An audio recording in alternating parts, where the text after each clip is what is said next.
Welcome to How to Observe Any Biblical Text with Logos Part 2. Right now we're in the middle of our introduction. We're going to talk about how to find information in your library on the topic of making observations. We're going to show you and help you understand the various data that's in Logos. With the release of Logos 7, there's even more information available, but it's overwhelming and it's easy to lose sight of all of it. So we're going to walk you through the data sets, various specialized resources, hidden tags and features, visualizations and their corresponding features, specialized tools. We'll do a quick review of the word, phrase, sentence, and chapter levels that we did in Part 1, and then we'll get into some additional analysis such as historical, cultural, literary, rhetorical, and theological analysis. So let's get started. And one of the things I like to do in every webinar is to teach you how to access the books in your library on a particular topic we're studying. Before you spend any more money on new books, let's try to get the most as we possibly can out of the existing books. Now remember, this is part 2, so we're picking up where we left off on the first webinar, and you can get that webinar at LearnLogos.com. Now I'm going to go ahead and repaste this collection so you have access to it. So it's really big. So if you look in your chat box, the first thing I'm going to do is send over the collection name, and then I'm going to send over the collection rule. So if you've got Logos open, you just can copy and paste that and you are good to go. Let's go ahead and run a simple search with this collection. So I'm going to go up to the main menu and click on the search icon, and I'm going to choose from the resources to search. I'm going to type in the find box observation.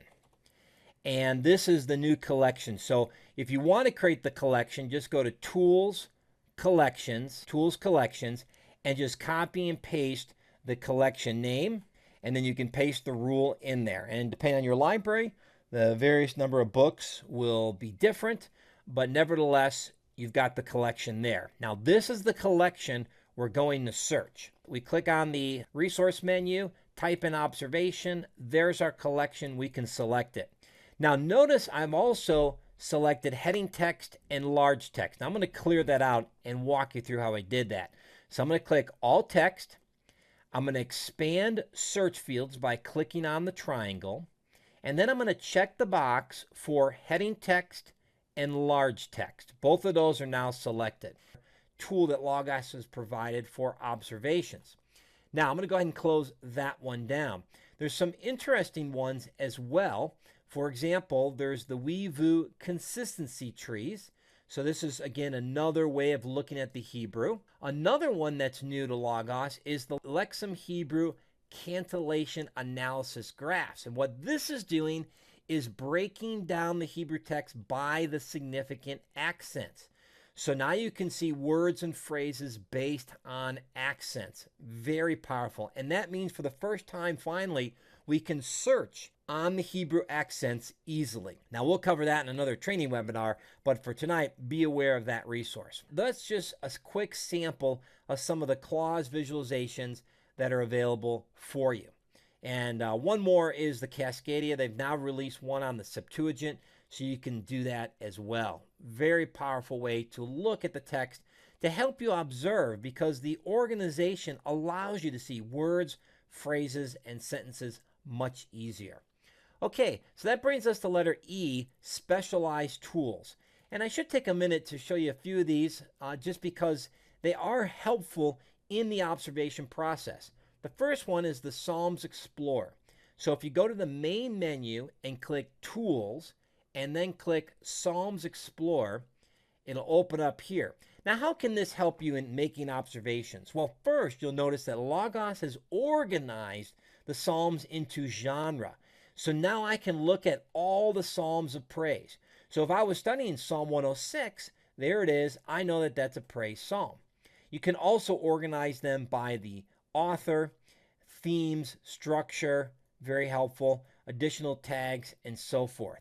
So this is very powerful and a great way to observe the Psalms. Now, if you click on one particular Psalm, and I'm going to pick Psalm, let's go to Psalm Book 1, and let's go to Psalm 1. You'll notice that you can look at the Hebrew. I've clicked on Hebrew, parallelism, and structure. They're all underlined. So we can see the Hebrew on the left. we can see the English on the right. This is huge. You'll see that there's some gray text there. That's the structure. So we can see that this is an A, then a B, then a C, and then another C, an A, and a B. So we can see that there's a relationship there in the flow of the text. Now, notice that there's no apostrophe next to it. That tells me that these are not completely parallel, but are introducing new thoughts. And so you can see here we have A, the righteous man stands not with the wicked. Here we have the wicked man stands not with the righteous. So a little bit of a contrast going on there. Pretty cool. We have these letters that tell us what information is in parallel. That's what those two lines mean. So in the case of the first verse, we have, blessed is the man who does not walk, B, in the counsel of the wicked. Then we have an A again, does not stand, does not sit. So in other words, the blessed man is the one who does not walk, does not stand, does not sit. Those three ideas are in parallel. This can definitely help you in your observation because now you understand what ideas they're talking about. And in the case of the sinner, we have in the counsel of the wicked, the path of the sinners, and the seed of the scoffers. Now, you certainly would have seen that if you just read the text, but having Logos tag that ahead of time for you is going to save you a lot of time. So the Psalms Explorer, very useful for that.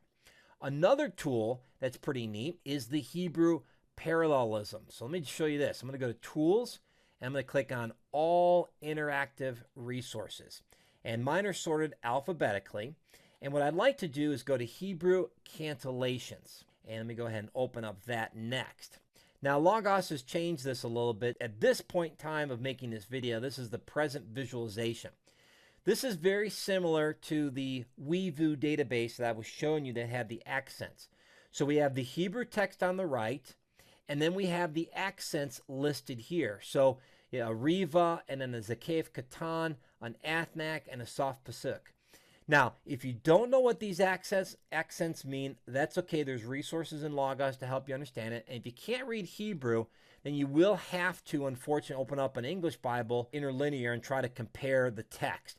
But the good news is you now can see clearly where the accents are placed. Very helpful resource.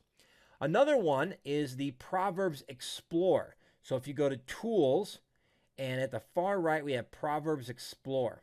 Now, if you're studying the Proverbs, this is a wonderful tool. Now, there's a little menu at the left here. I'll access that by clicking on the chevron. Now, what I like about the Proverbs Explorer is that you can organize your Proverbs based on type, based on form, based on the type of person it's talking about, and the theme. This is really helpful because, as you know, the Proverbs are spread out over multiple books. So it's hard to find, let's say, all the Proverbs about God, 121 of them. And then let's take those Proverbs that are about God and let's try to find all the ones that are a simile. Notice, too, that the Proverbs Explorer doesn't just give you the wisdom and the wisdom literature of Proverbs. It includes Job and even passages from the New Testament. And in this case, we don't have any from Proverbs. We have Genesis that talks about he was a mighty hunter before the Lord. Therefore it is said, like Nimrod, a mighty hunter. Job 8:11, so are the paths of all who forget God, and the hope of the godless will perish. And in Matthew 19:24, again, I tell you, it's easier for a camel to go through the eye of a needle than for someone who's rich to enter the kingdom of God. So the Proverbs Explorer is really going to help you find additional biblical passages that fit your particular criteria. And if you just click the X there at the top, you can remove each one of those components and return back to the main list. So very, very useful. Unfortunately, there's no way to easily find your passage, but they are listed in canonical order, and so you can just scroll down to find that. The next one is I showed you the cannellation analysis graph, so we won't go there, but I would like to at least do a search and show you how this works. So I've opened up the resource, and I'm going to go to search, and I'm going to go to syntax search. So search, syntax search. And I'm going to choose from the selection menu, the last item in my menu, the Lexham Hebrew Bible Cantillation Analysis. Then I'm going to click on Query, and I'm going to click on New Text. Now we have the ability to search within the actual cannellation database. To search on a specific accent, it's really quite simple. We click on the circle, plus, and then we choose text segment. And over at the right, you'll see that there is disjunctive accents and conjunctive accents. Now, those are fancy words. Think of disjunctive as major breaks in the text, and conjunctive is bringing things together. They're smaller breaks in the text. They join things. So here we have the AFNAC. That's a really significant one. I'm going to click on that, and then I'm just going to search that in, let's say, just the book of Genesis. And I'm going to click on search, and now I have all the places where the AFNAC, and that's the symbol right here, and this tells you that this phrase ends here. So if you were reading the text, it would be in the beginning, God, and that's the first phrase. So even though this seems a little academic, what it's telling you is that this phrase, in the beginning, God, is a phrase all by itself. So having the ability to search on accents will help you in your observations because you will know what phrases are grouped together, what words belong together. And that is very huge. If you are looking to learn more about Hebrew accents, here's a resource called 2 Treatises on the Accentuation of the Old Testament. And he goes into all these different accents, what they look like, what they mean, etc. So be aware of that. So that's all the helpful information that Logos gives you. But one other I want to introduce that you may not have been aware of. And that is if you go to Tools and you go to Information. Tools, Information. I'm going to bring my Bible over here to the right and the personal book to the left. Now I'm going to jump to, I'm just here in Proverbs 19:22. The reason I have the information window open is a lot of information is available to you and can be more easily seen with the information window than it can be by right-clicking and looking at this menu scrolling up and down. Notice it is the same information. There's our manuscript, our lemma, our Strong's number. We have the writer. We have all these tags. It's a lot of information. But if you open up the information window, you're going to see that we have those here. We have the literary types. Then we have other references. So there's the tagging that's going on here for genre and so forth. We have a cultural concept, etc. Then there's the preaching themes. You might have seen this as the pulpit icon right here, honesty, dishonesty, with love and poetry. And we have some of those right there. So when you click on a verse, the information window will automatically adapt and change. And now you can more easily observe the different tags of information. Let's continue on with part 4. And let's do a quick overview, overviewing the layers of information for interpretation. Now, the reason I use this phrase, layers of information, is to help you understand that it's a process. It does not take long with Logos Bible software to be overwhelmed by all the information. So you need to approach this with a layer approach. The first and most important level is the word level meaning. So I'm going to go to Romans 4:5 and back to the passage, but to the one who does not work, but believes in him who justifies the ungodly, his faith is credited as righteousness. So we always begin our observation at the word level. Now I'm going to right click on the word justifies. And as you can see in the menu, we have the manuscript. That's that first Greek word we see there. And if we float our mouse over it, a menu appears at the right telling us what this is. It's a manuscript. Then we have the lemma, and then we have the root, and then we have the morphology. So Logos gives the ability to get this information right away.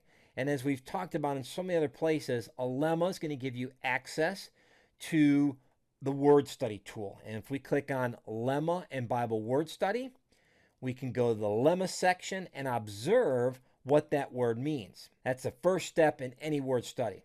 But we also can look at the morphology. Now, the morphology tells us more about the word. If we float our mouse over the word justifies, at the very bottom of our screen, we get a pop-up. It tells us that it's a verb, present, active, participle, singular, accusative, masculine. So it's an important word. It's a participle.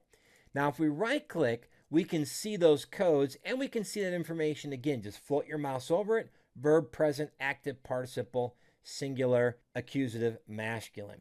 Now, when you click on the morph, notice over at the left, you have several menu options. You can surf on just the morphology alone, which means give me any other word that has the same kind of morphological code.